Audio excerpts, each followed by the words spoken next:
happening, YouTube? We've got a big CT here. How are you doing? He wants to let you know how his apprenticeship's panning out. Doing good. Alright, we've been on the radio talking about how our apprenticeship's going, how I find it and stuff. I find it quite good that I've got into plastering. Working with Stuart and Matt is a good option for me. How are you getting on with the tools on the trowel? Are you finding it? Finding it all good. Just struggling a bit when it comes to like the second coat because it's too wet and it slips off, but I should be getting into the hang of it soon. So. And he cut his beads a bit short yesterday. Oh yeah, a bit too short yesterday and it didn't work good, but we managed to recover it. We got around it. We got around it. So we're all good. We've just knocked up a video for you, part 2 of skimming walls, and we run you through everything. The cameraman Curtis was on the case filming. He's done a half decent job, but you kept dropping the light, didn't you? Yeah. But we're going to run you through everything. So mixing up, laying on, cutting in. We use a 1200mm speed skim as well. And drop a comment and subscribe if you've got any questions on plastering, or you need us to help you with anything, run you through anything that you're struggling with for plastering. Drop a comment in, and next time we're on a job, if I come across a situation where I can demonstrate how to do it, I will do that. But have a good weekend, guys. Enjoy the video and catch you later. Have a good weekend. Enjoy the video. Adios. Okay, so we'll run through mixing up quickly. We're going to show you how we do it, and hopefully we can simplify things as well. Let's try the camera around on this wall. Okay, so we're going to skim from here all the way around the room, all the way around to there. Alright guys, so we're going to mix up now. Kurt's just put his mask on.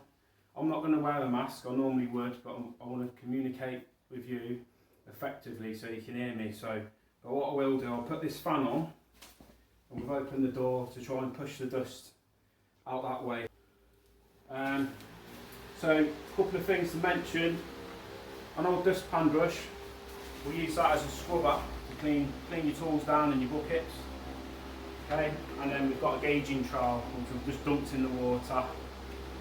Always wet all your tools up as well for plastering. Okay, so we're going to do a 2-bag mix in this bucket. I'm going to start by putting a couple of handfuls of bonding coat in, which will just help with grab. We always add a little bit of bonding coat on the first coat if we're doing a fair size hit, which will give me a little bit more play time on the first mix.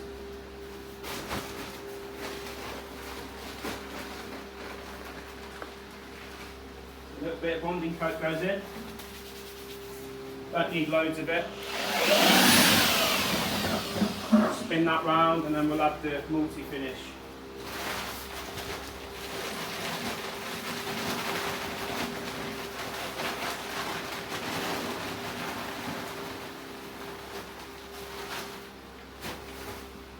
Come a bit closer, Kurt. Yeah. So a little tip as well, when you're opening your bags of multi, give them a little tap on the ground. Okay.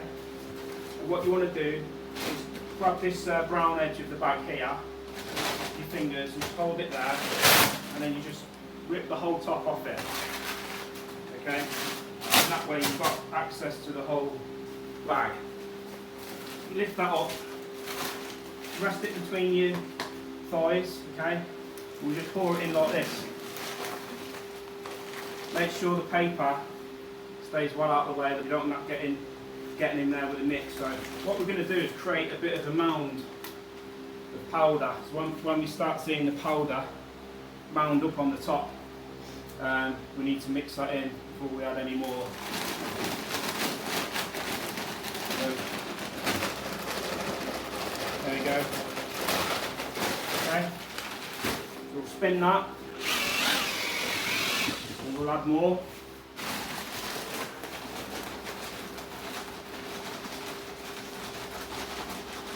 Same again, little mound.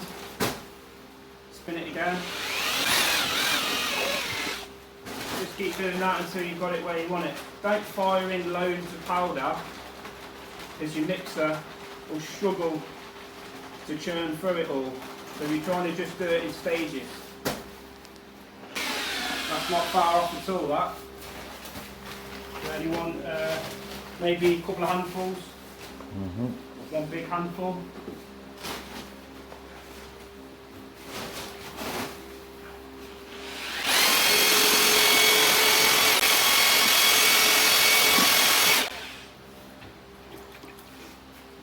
Okay. Now that's about right. Okay, so it will slip off, but it's not sloppy. So you want it sort of sticky but spreadable is what we're aiming for, a bit like yogurt or cream cheese. So that's about right. Just come in a bit closer, Kurt. So it's really important that you scrape round your tub when you're mixing up your plaster. Just use the side of your gauging trowel. Okay, give it a good scrape round, all the way around. Make sure you've got no dry powder sticking to the side of your tub. Okay, and then we'll spin it again.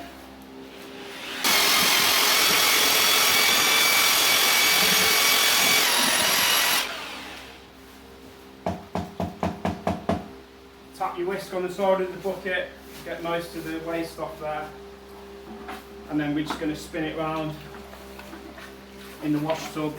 Give the neck of the mixer a quick brush down, and the paddle. Okay.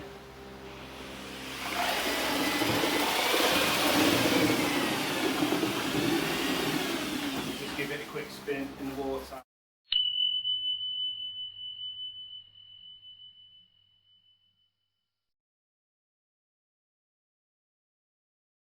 Just to clean it all down. Alright, next you want to get your cork, you want to wet it up a bit.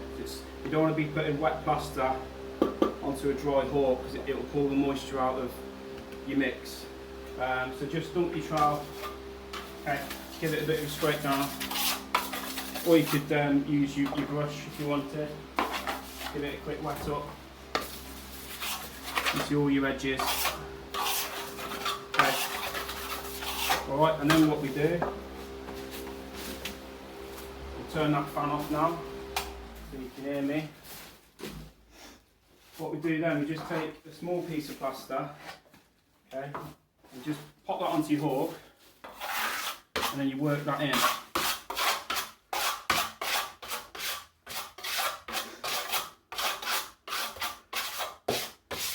What that will do, that's an important part of the job. If you don't do that and you blob a big hawk of plaster on there, it'll slide straight off. So we just create a bit of a grip, bit of a grippy base, and then you can pop your plaster on there, give it a bit of a shake, and then it won't fall off. We're going to be teaching Curtis how to take plaster off the hawk today. The way I do things, it ain't written in any plastering law, it's just how I do it. I know everybody has their own thing that they do. This is what we do. So just apply a full gauging trowel's worth of plaster onto your hawk, okay? And what we're going to do, we're going to take the trowel over the top of the mix, and when we get to about 2/3 of the way in, we're going to scoop off that last portion of the mix, just while we're learning, basically, because eventually you'll be able to take the entire load off the hawk and apply that with big sweeps. But when you're learning, that's just going to create a mess. So the best thing to do is just take a portion of it, okay, take about 1/3 and leave the rest on there. And if you prep the hawk properly, that'll be nice and sticky and it won't fall off when you're working, okay? And then if you follow me around here, shine the light up. Okay, so Curtis is going to be working on this wall today. So there's two ways of applying the plaster. We always start top left corner, left to right, and we work down the wall. And the way we train, we're going to break the walls into 3 sections. So you're going to have a top, middle and bottom. Get the top on, move on to the middle, and then we're going to do the bottom. So there's 2 ways of applying the plaster at the top. You can either scoop a bit of plaster onto the nose of your trowel like this, and you can start here and work across, okay? And you can form a band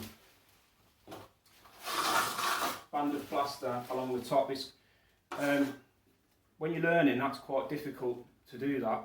So what we do is we say, take some plaster off, like this, okay, just a small bit, and then from the top, work the plaster from the top and work it down, okay, work it down from the top, like that, and you can just keep moving along the ceiling line, working plaster down from the top. Don't try and do big strokes like this, because it's just going to make life hard for yourself while you're learning. Just take small amounts of plaster, okay, and just short, even strokes, and just take your time. Once you've filled the top section, then you can repeat that process on the middle section and just keep working down the wall.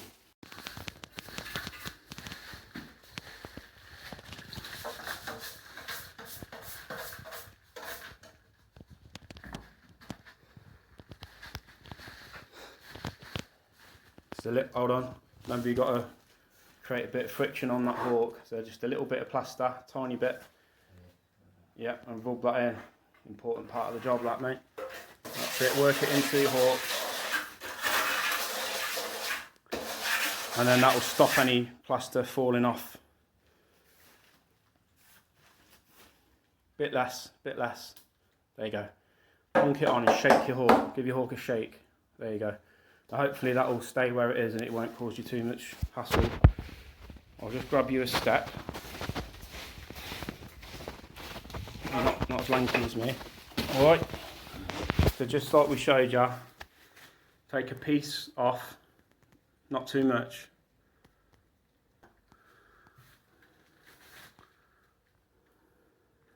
That's it, working down. If you spin your hand around like this, Kurt, when you're taking it off the hawk, you put your hand the other way and bring it across this way. That's it, like that. And then that way, when you apply it, your wrist is in the right position. There you go. Okay. Alright, so you just take your time with that and I'll jump on the other walls. Yep. Right, so when you fill your beads up with your first coat, get the plaster in there. Okay, and then you want to be working the trowel up and down as opposed to across onto the bead.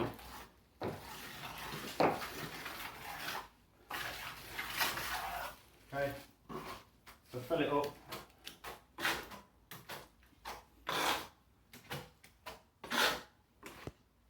And then work the trowel up and down against the bead. If you just zoom in a bit, Kurt, for me. The idea is you don't want to be having the bead cupped here on this bit. So if you were to go, for example, like this, what can happen is if you zoom in there, Kurt, showing the gap between the trowel and the wool. I mean, this trowel's worn in anyway, so it's exaggerated. But you get the idea, you end up with a bit of a belly. So that's why we work the plaster up and down against the bead on the first coat, and then on the second coat we'll work it across like this. And that way that's all nice and built out and plumb and flat. Okay. Alright, so that's all the first coat applied. We just shown what we've done, Kurt. So that's all on now. So I mentioned earlier in the video that we use the 1200mm speed skims. So I'm going to show you how we quickly run that round and how it saves time flattening off once you've applied your plaster. Yes, it looks fossilised again, as someone commented, but just to show you, just like the Marshalltown, it looks crap, but what we're relying on that last 5mm, okay? You can see it's really worn in, it's about 4 or 5 years old. So the corners are really well rounded, and we've got about 5mm all the way along the blade that's clean and debris free. So it looks fossilised, but it's in actually really good nick. So I'll just show you how we run this through. So with being lanky, I can reach the ceiling line. So we'll just work from the top. Okay, and I keep it about 1/2 inch off the ceiling line, just so I don't pull any dry stuff down. And we'll just work it along like that. Okay, when you get to your bead, same as when you're trialling on, work the tool up and down. Okay.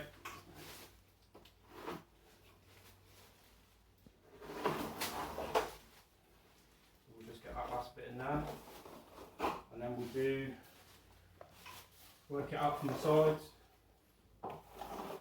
Okay.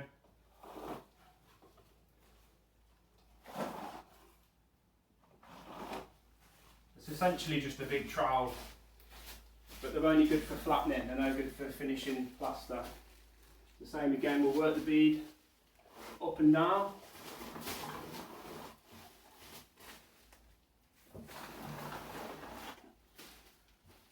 Working the ceiling line down.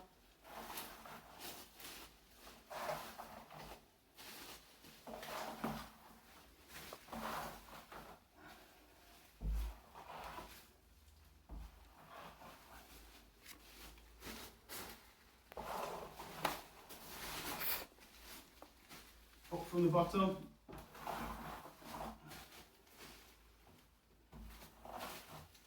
We'll move on to this wall cut. They do take a bit of getting used to, these tools, and you need that sweet spot. Same as when you're using your trowel. The main thing is this gap here between the wall and your tool. If you get that wrong, just like when you're using any plastering trowel, you'll end up pulling your gear off, or it's not going to compress properly. So you've just got to get that spot right. So we're looking at about 2 fingers thickness off the wall, as you can see. I'll go in slow motion to show you. And that angle is how we find is about bang on. Sweep that through from the top down.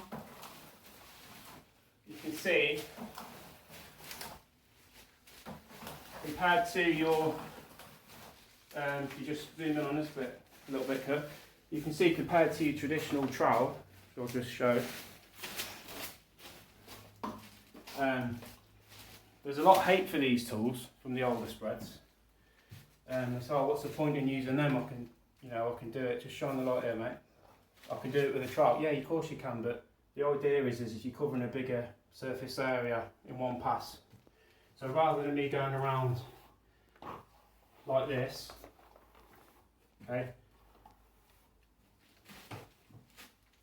you're getting over 1 metre, 1.2 metres sweep in one pass, and that's the idea of them. So you can't finish with them, but they're great for flattening off, giving a quick flatten off, and then they might even buy you an extra cup of tea during your day's work. Curtis is just cleaning out the last of the first mix. I'm just cutting in along the tops, make sure there's no snots, and then we'll run the brush round all the edges. We're ready for second coating. So to cut in, what we do is use the corner of the trowel, okay, and we just run it across, okay, and back across from the other angle. And what that does, it takes all those snots off along the ceiling line. Then we brush it in some water.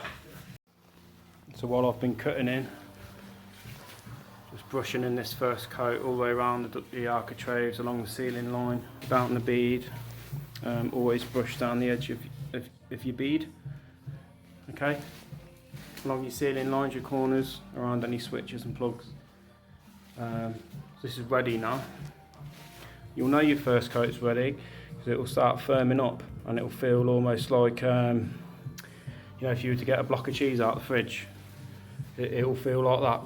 You'll hear me referencing food quite a lot in my plastering videos because it's the best way to make you understand what I mean. So if I say knock it up like mashed potato, when you're mixing your dab, it'll give you a good clue as to the consistency you're aiming at. And again, this will feel like it'll feel a bit sweaty, like cheese out of the fridge. And you can just see I'm leaving fingerprints in there, but it's not wet. Okay, so that's where we want it, and that's when it's ready to apply the top coat of skim. Right, we're ready for round 2 now, second coat. Turn that down a bit so you can hear what I'm rambling on about. So we've dropped the water down by about 30% because it goes on thinner and wetter. So not quite as much water this time, guys. Alright, and then no bonding coat, just pure multi-finish, okay? So just repeat what you did before. Make a nice mound in the bucket, okay?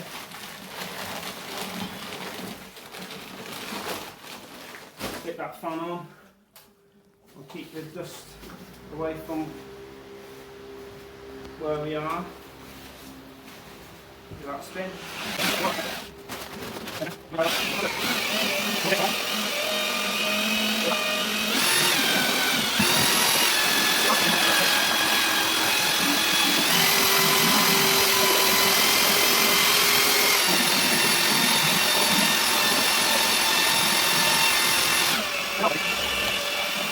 Again, just tap off your paddle, plonk it into the scum tub. You can either whisk that round now and clean it, or you can get your stuff on the wall and then clean it, which sometimes is easier. So this mix, a little bit wetter. Make sure it's well whisked, there's no lumps or powder anywhere. Okay, and as you can see, it's a little bit wetter than the last one, and that's because we're spreading it thinner. Alright, so exactly the same again. Just a little bit of, wet your tools up, put a little bit of gear onto your hawk. Just rough up your hawk a bit. That will stop your plaster slipping off. Because it's wetter, don't put quite as much on as before. And just to demonstrate this for you. So on the first coat we went up and down against the bead, and that's so that we don't end up with a belly between the bead and the other end of your trowel. Sometimes if you work it across it can dish. On the second coat, because that's already been built out, on the second coat we can work from one side and just sweep onto the bead, and we're going a lot thinner as well this time with the plaster. So once you've got your top on, if you wanted to, you could work from the corner and just sweep over onto the bead. Again, if you're learning, break the wool into 3, so you've got your top section, middle and bottom. Depending how far in you are to plastering, if you're still finding your feet with it, only do small walls at a time and break that wall into 3 sections and you should be alright. So with your second coat, you can spread it, you can do bigger sweeps because you're spreading it a bit thinner. So you get your top half on.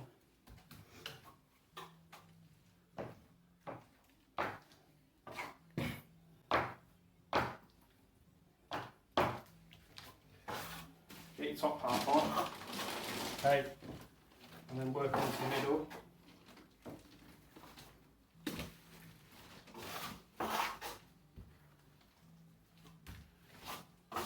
Break it up and then do your bottom section.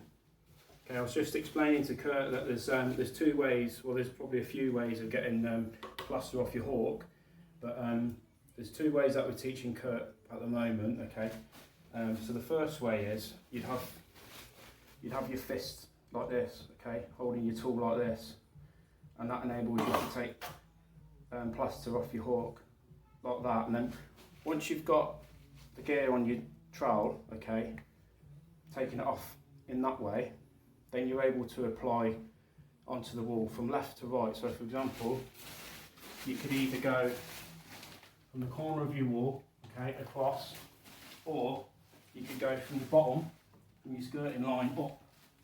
Alright?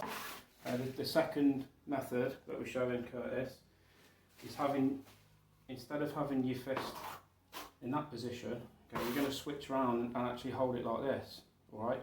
And you're going to remove plaster in that way. Okay, so I'll just show you again a few times. I'll show you in slow motion.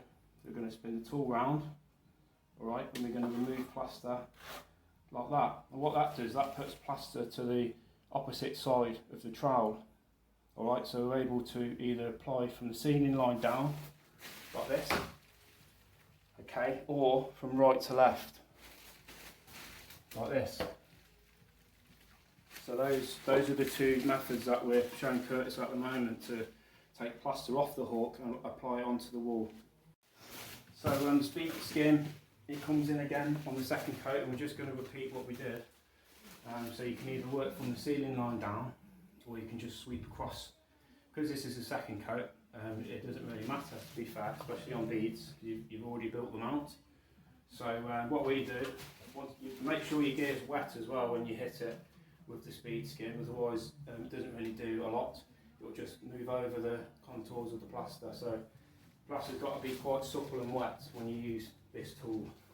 Alright, so we're just going to start from one end and literally sweep it across,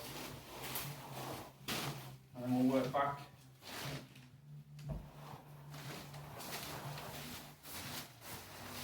If you want to, you could bring the ceiling lines down, but I'll just do that with the trowel a bit later. Same again, work from the corner and we'll just sweep across.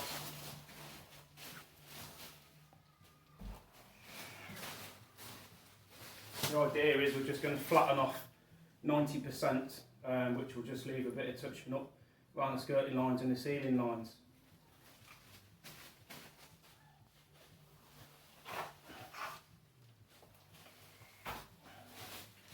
Same one there.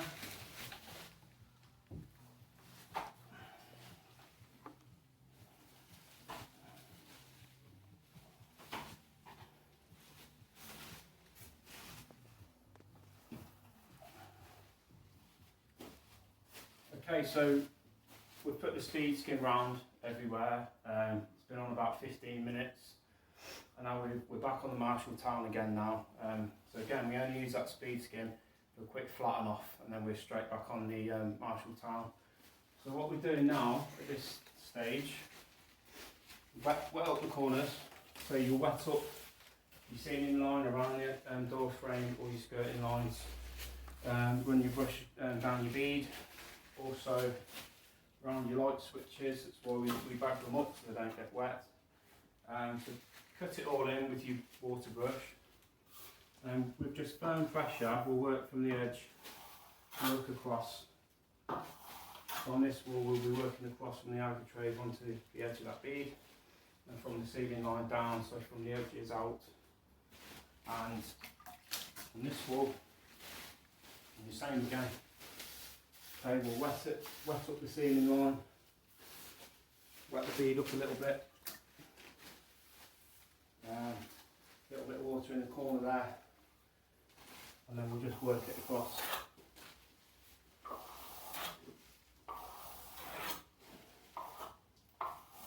Just add in small amounts of water where needed. Don't put too much water on that. You're just trying to create a little bit of slip between your trowel and the plaster.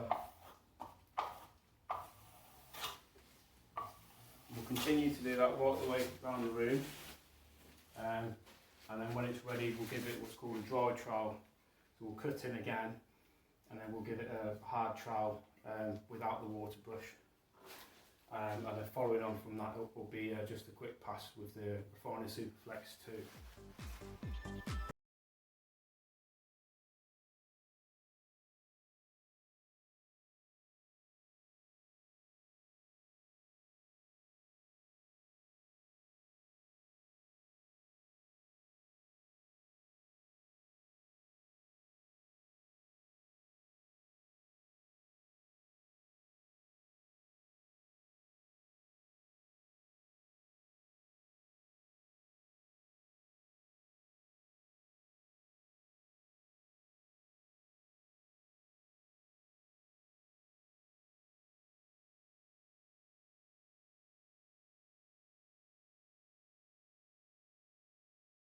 line at the moment. We've got these long neck brushes that we bought off eBay, pretty decent. Saves you having to hop up and down every 5 minutes. Get yourself a little paint kettle as well for your water. You just run along. Once you've cut the plaster in, it will leave it like this, a bit crummy, a bit rough. We just use the brush and we'll work that in. And that'll give you a nice crisp ceiling line. We'll follow down onto there, Kurt. So let's just step back a little bit, mate.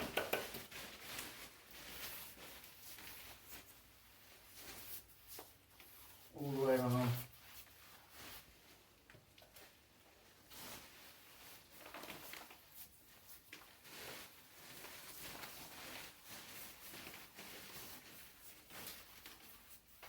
You do this towards the end of the set.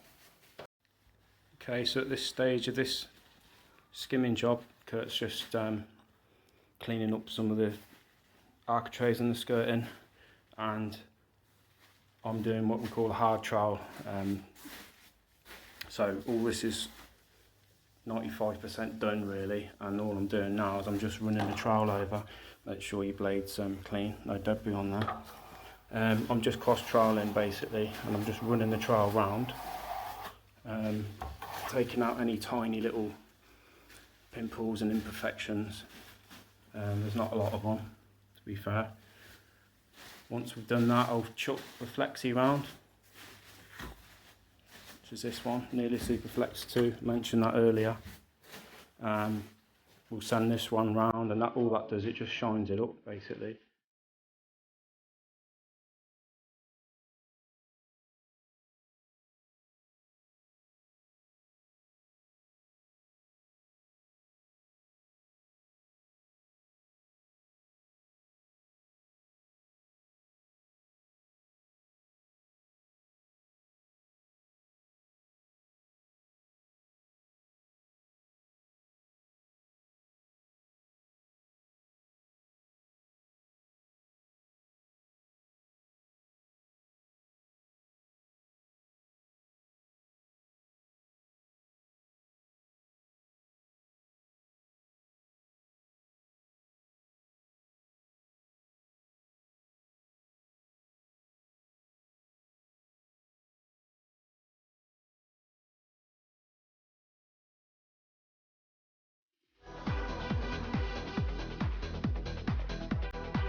Got a Artex finish.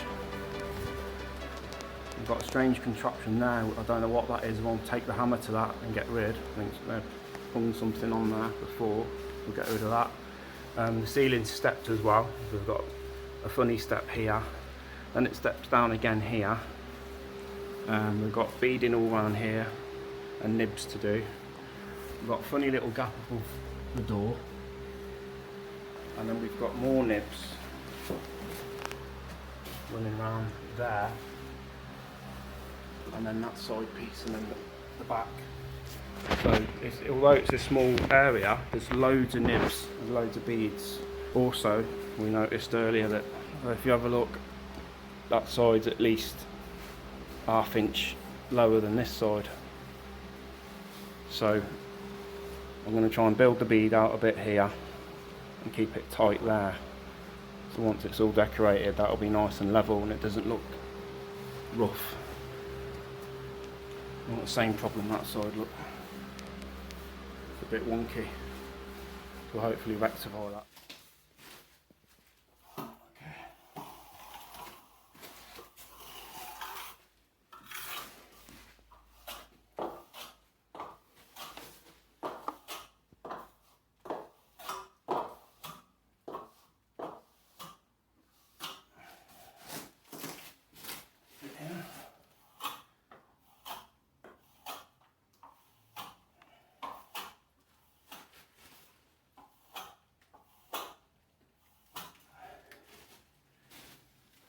should we come in and show them this horrible little set?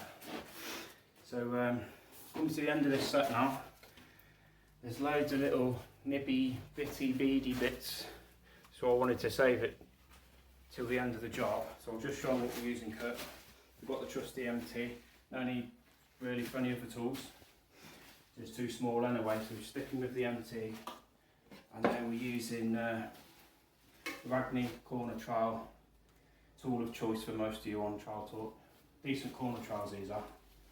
And then I've got a little stainless steel sort of semi-flexible pointing trowel that I've had years that we made. We just took a grinder to a margin trowel and we just made that. So if you come in, I'll show them what we're doing with that. So we're a bit limited to getting this in, especially in these funny little angles.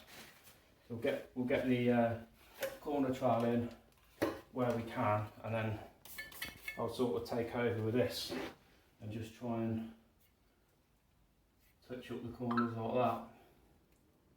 that. But say we've probably got another 10 minutes before I can just flip them around, show on that side. So we've probably got another 10 minutes before we can close it in properly. But it's been a bit of a pig, this one. It's gone off all different. This one was fresh skin, that side. Then there was sand and cement on there. And then Artex on here. So that was slow suction. These two went low. And then we had a twisted up column there. So we've straightened that up. But yeah, once we're all done, we had a big gap down here as well. So we've tried to backfill that. And probably could do with a bit of plastic ball nose just to finish, just to hide that gap. But yeah, it's come up okay considering. Have a nice day.